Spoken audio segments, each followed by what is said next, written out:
Hitesh limited के दो विभाग ए तथा बी हैं। निम्नलिखित विवरणों से 31 मार्च 2018 को समाप्त होने वाले वर्ष के लिए विभागीय व्यापार खाता तथा लाभ हानि खाता बनाइए।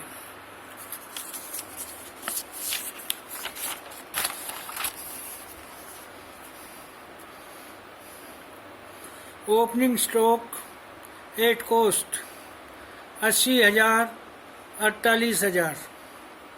परचेजेज 3,68,000 2,72,000। कैरीज इनवर्ड 8,000 और 8,000। Wages 48,000 32,000। Sales 5,60,000 4,48,000। Purchase goods transferred by department B to department A 40,000 32,000। Finish goods transferred by department B to department A 1,40,000 1,60,000। Return of finish goods by department B to department A 40,000 28,000। General expenses ये यहाँ पे अलग से दिए गए हैं, इनको ध्यान में रखना है। 48,000 और 15,000 ये अलोकेटेड हैं, डिपार्टमेंट के डायरेक्ट उनको दिए गए हैं। Closing stock purchase good 18,000 24,000। Finish good 96,000 56,000 96,000 और 56,000। आगे ये आपको कह रहा है अंतर विभागीय स्थानांतरण क्रय माल का विभागीय लागत तथा तैयार माल का विक्रय मूल्य पर किया जाता है। इसको दोबारा देख लीजिए। परचेज गुड्स ये किस पे है? कॉस्ट प्राइस पे। और फिनिश गुड्स तैयार माल ये किसका स्थानांतरण किस पर है? विक्रय मूल्य पर किया जाता है। प्रत्येक विभाग के अंतिम स्टॉक तैयार माल का 20% भाग दूसरे विभाग से प्राप्त माल का प्रतिनिधित्व करता है। इट मीन्स ये जो फिनिश गुड्स है 96,000, इसका 20% वो है जो कि इस विभाग बी से या डिपार्टमेंट बी से प्राप्त हुआ है। इसी तरह 56,000 का जो क्लोजिंग स्टॉक है फिनिश गुड्स का, इसमें 20% भाग वो है जो डिपार्टमेंट ए से ट्रांसफ़र हुआ है और ये विक्रय मूल्य पर हुआ है, मार्केट प्राइस पे हुआ है। अब हम इस सवाल को सॉल्व करके देखते हैं आज।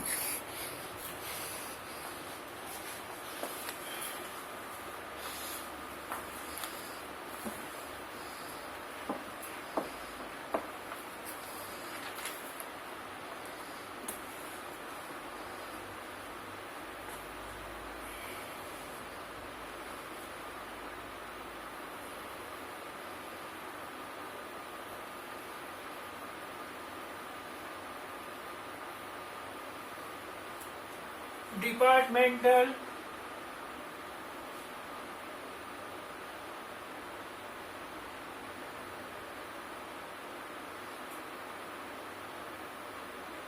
DEPART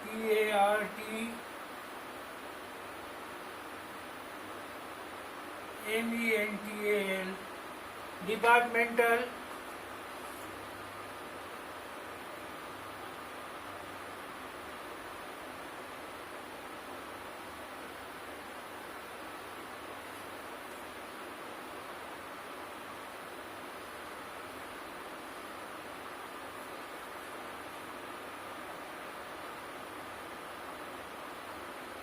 trading and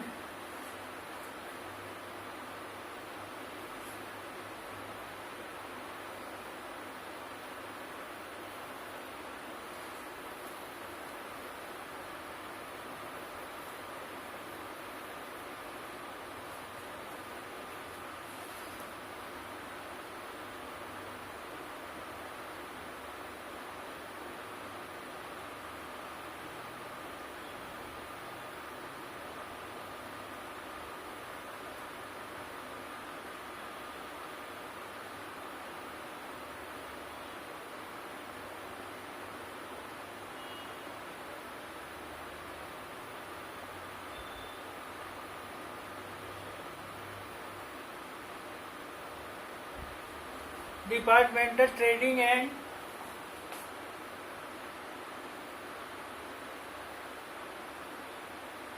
profit and loss account for the year ended 31st March 2018.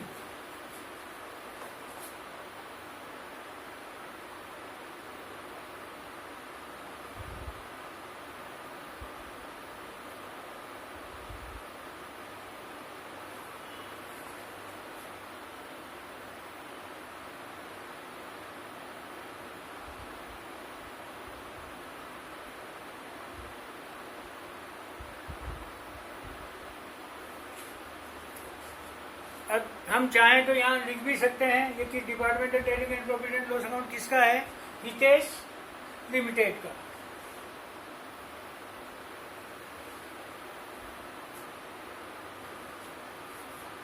दो विभाग हैं, दोनों के लिए हमें कॉलम बनाने पड़ेंगे।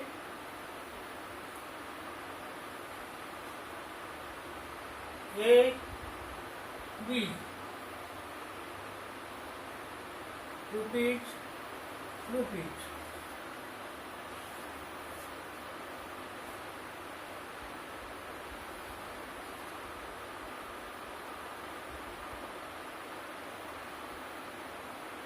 particulars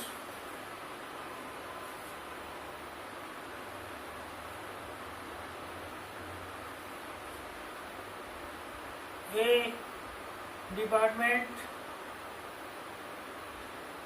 B department.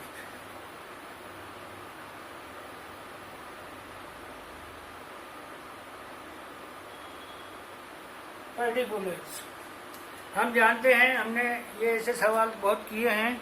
कुछ समस्या उन लोगों के हो सकती है, उन स्टूडेंट्स के जो कि साइंस स्ट्रीम से या आर्ट्स स्ट्रीम से आए और फर्स्ट ईयर में उन्होंने कॉस्टिंग और बिजनेस स्टेटिस्टिक्स पढ़ी, तो उनको हो सकता है ये अकाउंटेंसी की बेसिक थोड़ी नॉलेज नहीं हो। उनके लिए सलाह है कि वो 11th-12th की जो बुक्स हैं एक बार उनको थोड़ा देख लें, ताकि इस प्रोसीजर में अगर कोई समझने में कोई मिस्टेक उनको आ रही हो तो देख लें। अब जैसा मैंने आपको बुक का बताया था, आप उसको पॉज करके भी देख सकते हैं या अपनी कॉपी में लिख सकते हैं। किताब अगर आपने खरीद ली हो तो वो किताब में सवाल आपको मिल जाएगा। MDS यूनिवर्सिटी परीक्षा में पूछा गया है ये 2011 में, और हो सकता है इसके बाद भी पूछा गया हो। तो सबसे पहले दिया गया ओपनिंग स्टॉक एट कॉस्ट 80,000 और 48,000। तो हमें मालूम है हम कहाँ लिखते हैं, to opening stock at cost है 80,000 48,000। इसके बाद में परचेजेज दी गई है 3,68,000 और 2,72,000।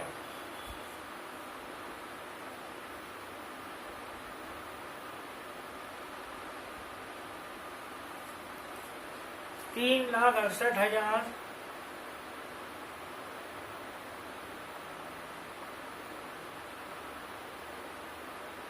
2,72,000। इसके बाद कैरिज इनवर्ड है, हमें मालूम है कैरिज इनवर्ड है, इसलिए ये कौन से अकाउंट में आएगा, ट्रेडिंग अकाउंट में आएगा।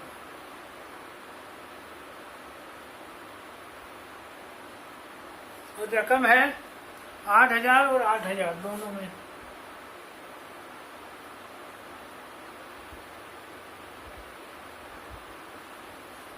नेक्स्ट वेजेज डायरेक्ट डिपार्टमेंट के हिसाब से दी गई है। इस सवाल में वेजों के बंटवारे की कोई समस्या नहीं है।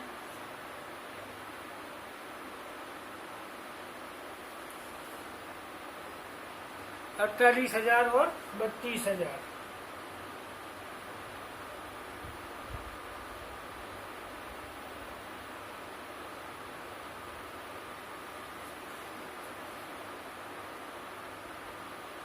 इसके बाद है purchase goods transferred by department B to department A. और ये हम आप देख लें अपने उस वीडियो को पॉज करके, इनको अपन बाद में देखेंगे। पहले अपन सेल्स दिखेंगे।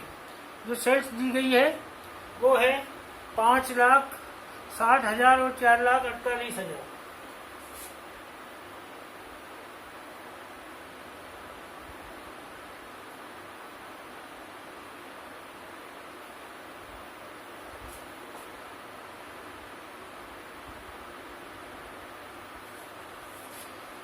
अब जो समस्या आती है, इस प्रश्न को क्यों चुना गया?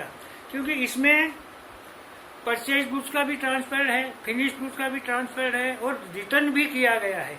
तो आमतौर पे कंफ्यूजन जो होता है कि इन व्यवहारों की प्रविष्टि कैसे करें, किसके खाने में रकम लिखें, किधर क्या करें, तो उस चीज को समझाने के लिए इस सवाल का, इस प्रश्न का चयन किया हमने। तो देखिए, सबसे पहले है purchase goods transfer by department B to department A 40,000। जैसा मैंने आपको कहा था, जब भी ऐसा नियम आता है तो हम व्यक्तिगत खाते के नियम को फॉलो कर सकते हैं कि पाने वाले डिपार्टमेंट को डेबिट करो और देने वाले को क्रेडिट करो। Debit the receiver and credit the giver. अब इसका मतलब क्या है? इसका मतलब ये है कि रकम जो लिखी जाएगी वो इस नियम के आधार पर उस डिपार्टमेंट में हमें लिखनी होगी। तो जैसे ये है by department B to department A, ठीक है। तो पहले अपन लिख लेते हैं, डेबिट साइड का कर लेते हैं, टू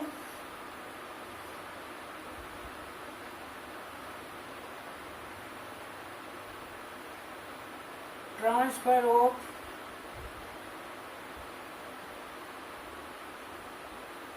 परचेज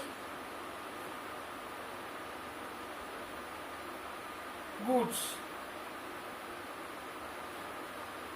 और इसी तरह इधर भी आएगा बाई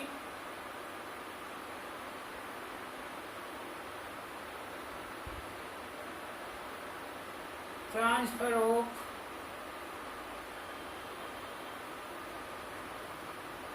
परचेज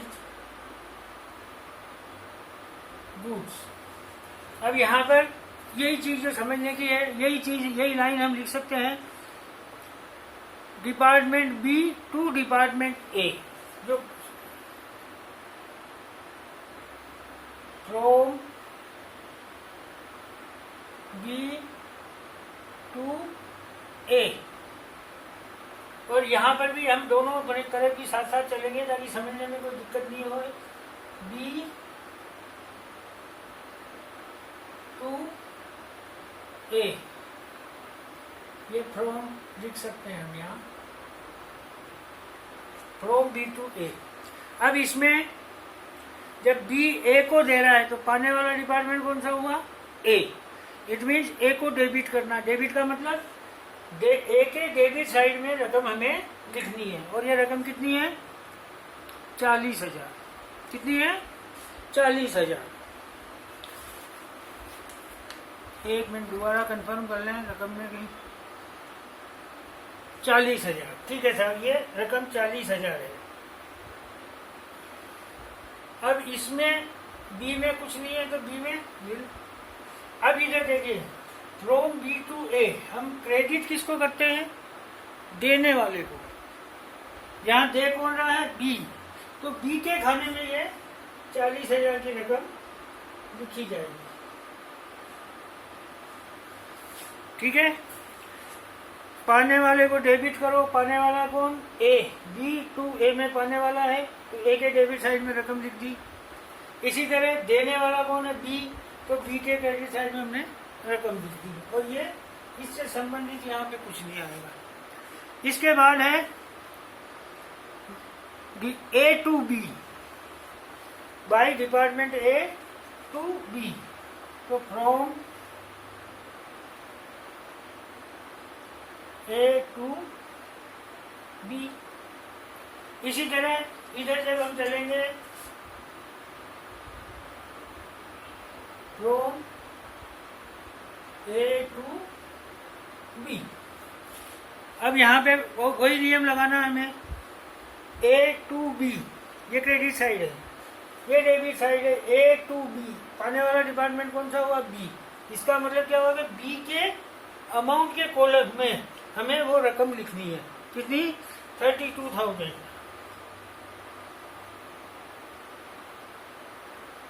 और ये डैश। इसी तरह फ्रॉम ए टू बी, तो क्रेडिट साइड में हम क्रेडिट किसको कर रहे हैं, देने वाले को। देने वाला डिपार्टमेंट कौन सा है, ए।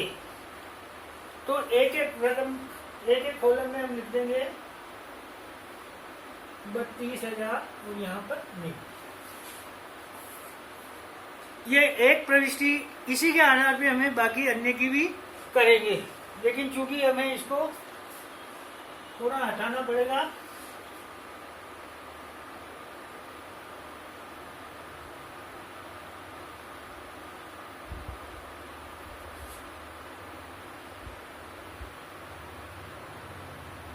इसका सिस्टम कैसे हटेगा अब ये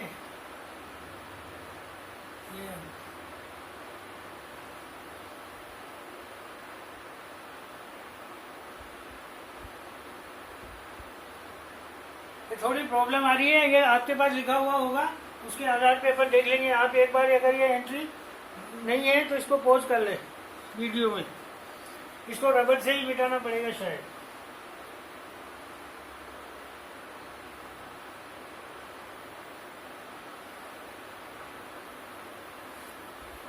इसके आगे का काम हम अब शुरू कर देंगे बाद में।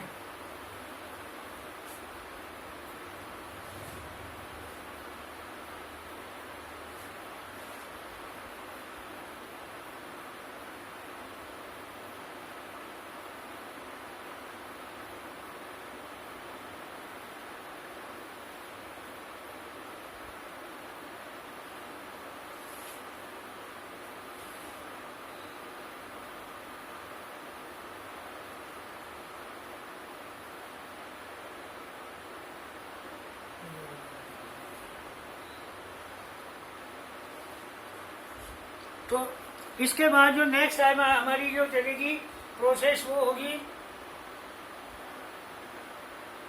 ये एक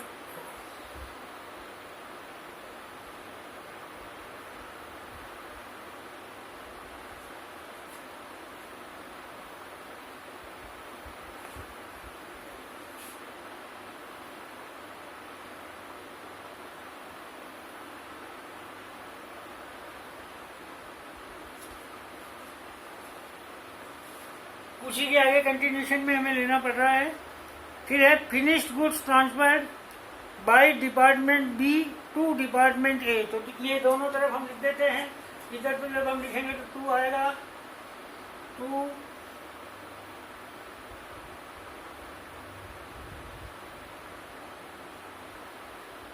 ट्रांसफर ऑफ फिनिश्ड गुड्स, पहला है B to A,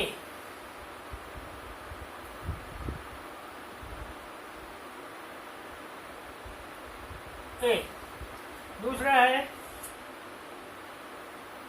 from A to B. अब देखिए ये कि इधर हम क्रेडिट साइड में कर देंगे बाई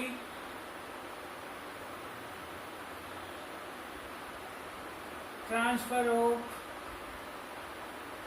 फिनिश्ड गुड्स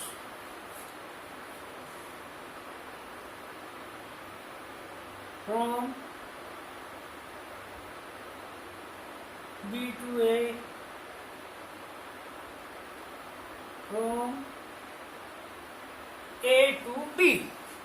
अब रकम देखिए, पहले है डिपार्टमेंट बी टू डिपार्टमेंट है 1,40,000। तो ए पाने वाला है तो हम पाने वाले के डेबिट साइड में रकम लिखेंगे। फिर देने वाले के क्रेडिट साइड में लिखेंगे। तो बी से प्राप्त हुई है तो 1,40,000। ये वही जैसे हमने परचेज गुड्स का किया था उसी नियम के आधार पर हमने किया है। देने वाला कौन है? बी। तो बी के क्रेडिट साइड में ये रकम हमें लिखनी है। सॉरी, ये 1,60,000 है ये। हाँ, यस। अगला जो है वो है by department A to department B, 1,60,000। B पाने वाला है तो पाने वाले के 1,60,000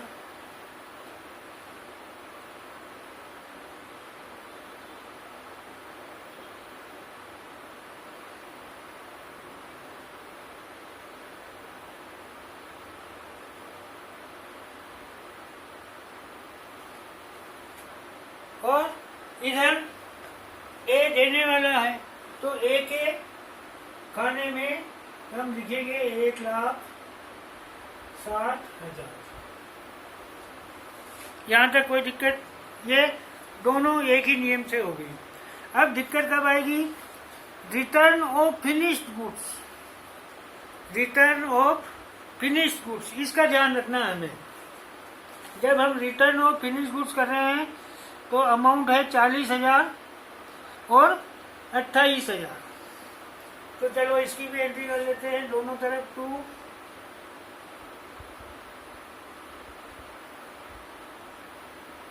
return of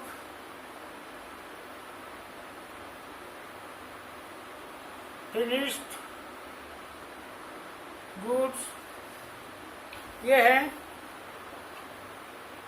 by department B to department A. तो from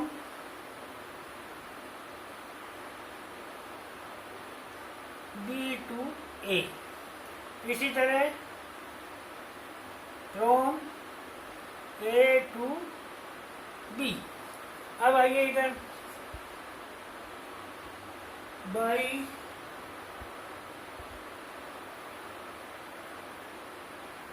return of FINI finished goods transfer. एक चीज और हमें लिखनी चाहिए कि ये किसका हो रहा है? जो ट्रांसफर किया था उसमें से रिटर्न हो रहा है। अब यहाँ पर किस तरीके से लिखना है वो हमें थोड़ा ध्यान रखना पड़ेगा।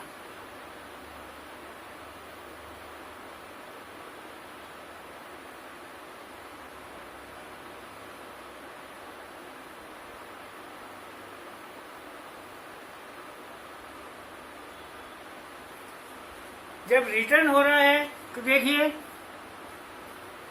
By department B to department A 40,000। तो यहाँ पर भी आप उसी नियम का पालन कर सकते हैं जो आपने ऊपर के दोनों में किया था। रिटर्न की प्रक्रिया में किसको मिल रहा है माल? ए को। कितना? 40,000। तो पहले हम लिखेंगे 40,000 और यहाँ पे डैश। दूसरी जो प्रक्रिया है इसमें वो है by department A to department B. इसमें पाने वाला कौन सा है? बी है, 28,000। तो इसमें यहाँ पे हम लिखेंगे 28,000। अब ये return of finish goods transfer में फ्रॉम बी टू ए देने वाला कौन सा है? बी। तो ये 40,000 यहाँ हमने ए के खाने में लिखे, तो नेचुरली ये 3 किसके खाने में आएंगे क्रेडिट में? बी के खाने में। लेकिन ये रिटर्न है, थोड़ा ध्यान रखिएगा। इसके बाद वही 28,000 ये ए ने लौटा, ए ने दिए हैं तो ये ए के खाते में। यहाँ तक तो कोई समस्या आई नहीं हमारे पास। अब हमें और कोई खर्चा हो तो देखिए, नहीं तो हम ग्रॉस प्रॉफिट निकाल सकते हैं। ठीक है, तो ग्रॉस प्रॉफिट आ जाएगा। आंसर में भी दिया गया ग्रॉस प्रॉफिट, और वैसे भी उधर 5,60,000 और 3,68,000 नहीं, 5,60,000 और 4,48,000 की सेल्स है, तो नेचुरली वो उधर का ही ज्यादा होना है।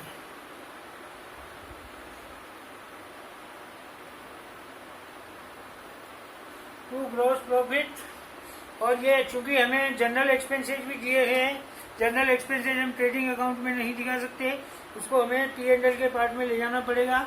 तो टू ग्रॉस प्रॉफिट CD। अब जरा हम टोटल कर लेते हैं। टोटल आएगा देखिए 80,000 और 3,68,000, ये हो जाएंगे आपके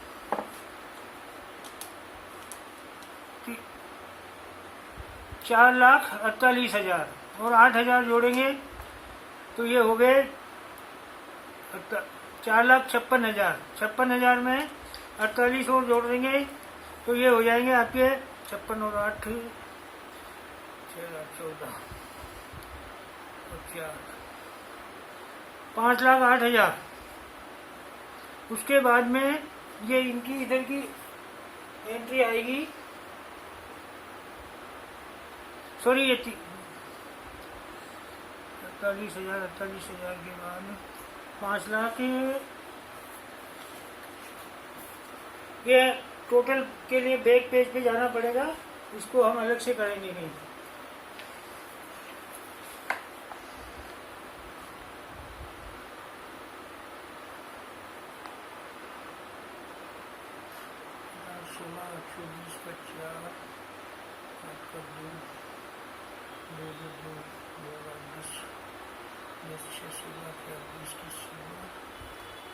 पाँच लाख 4,000 तो ये हो गए। अब इसके बाद ए के डेबिट साइड में देखें हम, 5,04,000 के बाद 40,000 एक है और 1,40,000 एक है, तो ये हो गए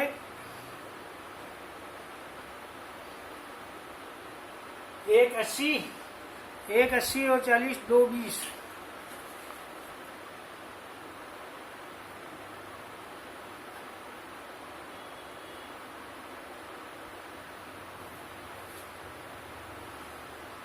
$7,24,000 इधर का हो रहा है डेबिट साइड का। और जरा क्रेडिट साइड का करते हैं इसका।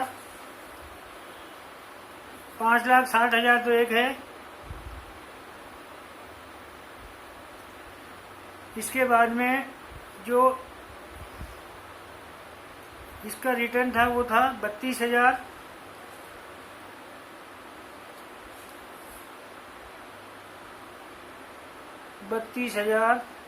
और सॉरी 5,60,000 नहीं, 4,48,000 प्लस 32,000,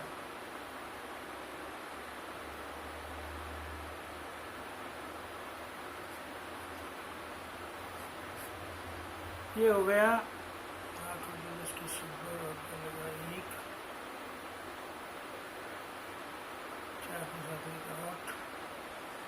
4,80,000 तो एक हो रहा है।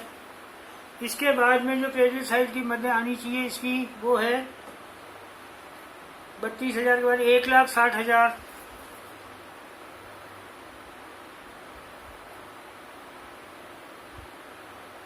आठ से 14 का 4 लाख भाई 6,40,000, 6,40,000 के बाद 28,000,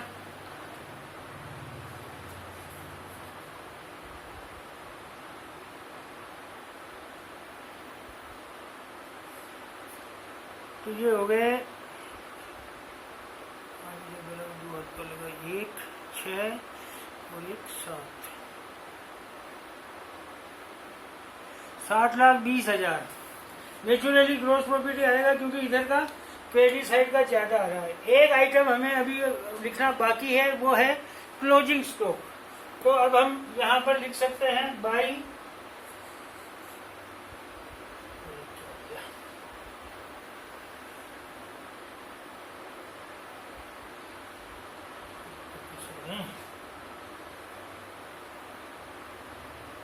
चलिए यहीं पे लिख लेते हैं, टोटल बाद में कर लेंगे।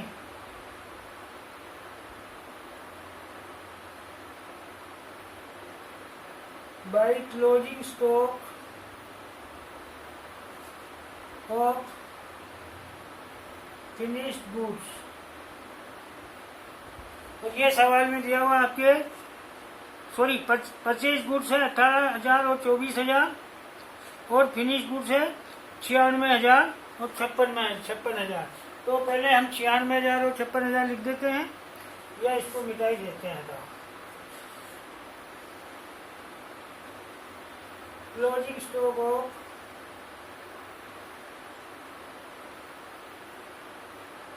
परचेज गुड्स ये है 18,000 और 24,000।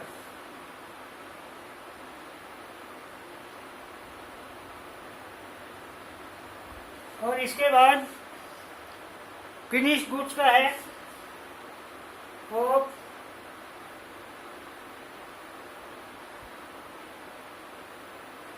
ये 96,000 एंड 56,000।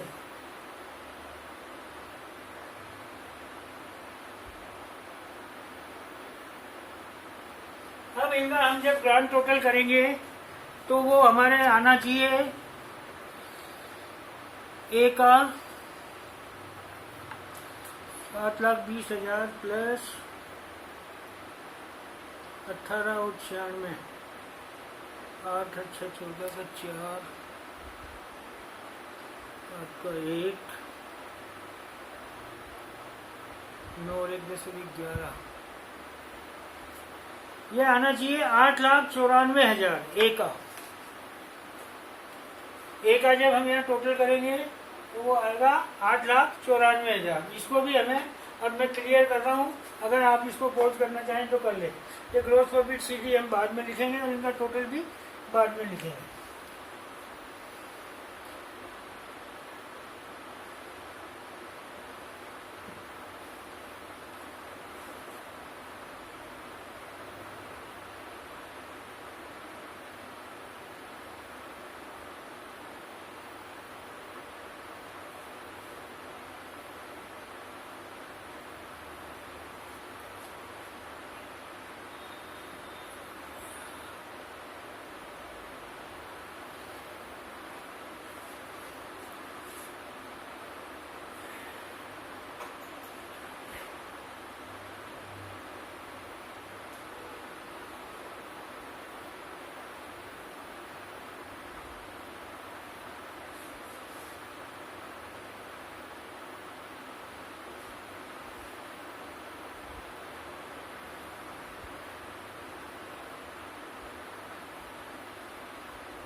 ये थोड़ा टेक्नोलॉजी की समस्याएं हैं, इसको धीरे धीरे सोल्व करेंगे।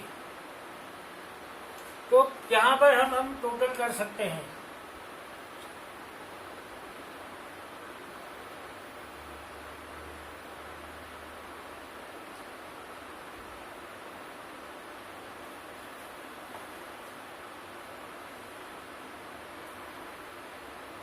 आप लोग भी टैली कर लिया होगा, अगर नहीं आ रहा है तो देखते हैं क्या प्रॉब्लम है। 8,94,000 और 7,48,000।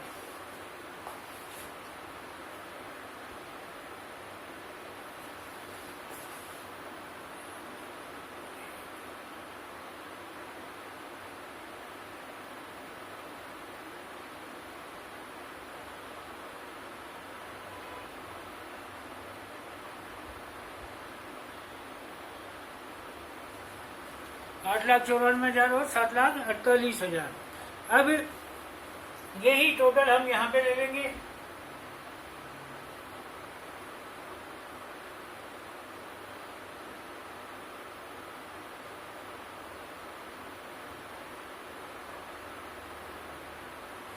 तो जैसे ए का हमने टोटल किया था, इधर वो आ रहा था 7,24,000 और इसको 8,94,000 में से घटाएंगे तो आएगा 1,70,000। यस, ये दोबारा लिखना पड़ेगा क्या?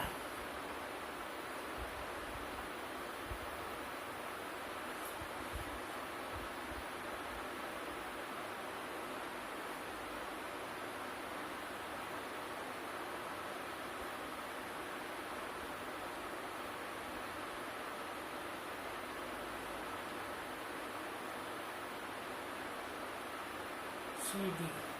इसका तो आ गया 1,70,000, सही है ये। इसी तरह B का निकाल सकते हैं। तो अभी जो सवाल में दिया गया हम इसी को फॉलो कर रहे हैं, 1,68,000 वही आना चाहिए। आप लोग कैसे कर लो, क्योंकि ये इस सवाल में इतनी अधिक समस्या नहीं है जोड़ बाकी गुणा भाग की। अब अपन क्या करेंगे, इसी को नीचे ले आएंगे, बाई ग्रोस प्रॉफिट BD 1,70,000 और 1,68,000।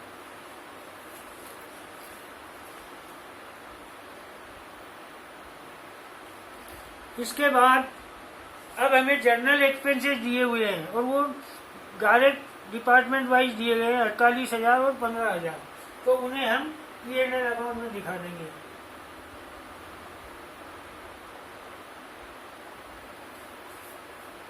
$48,000 और 15,000।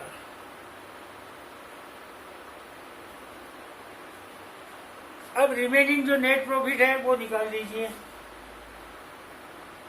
अब चूंकि ये सवाल ऐसा है जिसमें हमें क्लोजिंग स्टॉक के बारे में समस्या दी गई, तो उसके लिए अनरियलाइज प्रॉफिट भी निकालना पड़ेगा। तो इसको हम कहाँ ले जाएंगे, नेट प्रॉफिट ट्रांसफर टू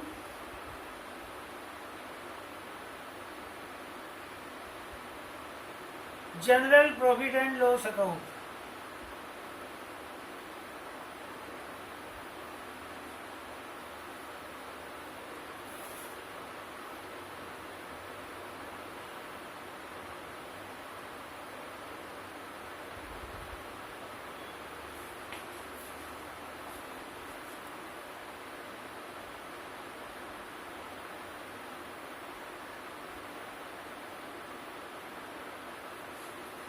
ये इस सवाल में इतनी अधिक समस्या नहीं है, समस्या थोड़ी अब आगे आएगी। To net profit transfer to general profit and loss account 48,000 घटा देंगे अपन, तो ये बचेगा 1,22,000 और इधर 15,000 घटा देंगे तो ये बचेगा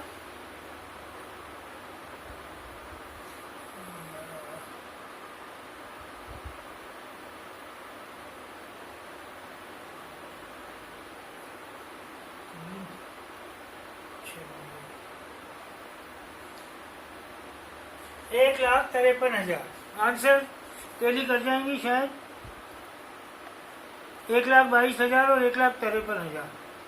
अब हमें जो नेक्स्ट पार्ट जो हमारा होगा उसमें थोड़ी हमें प्रॉब्लम आने वाली है। एक मिनट देख लूं कि वीडियो कितना हो गया, कि टाइम नहीं आ रहा है, 38 मिनट का हो गया।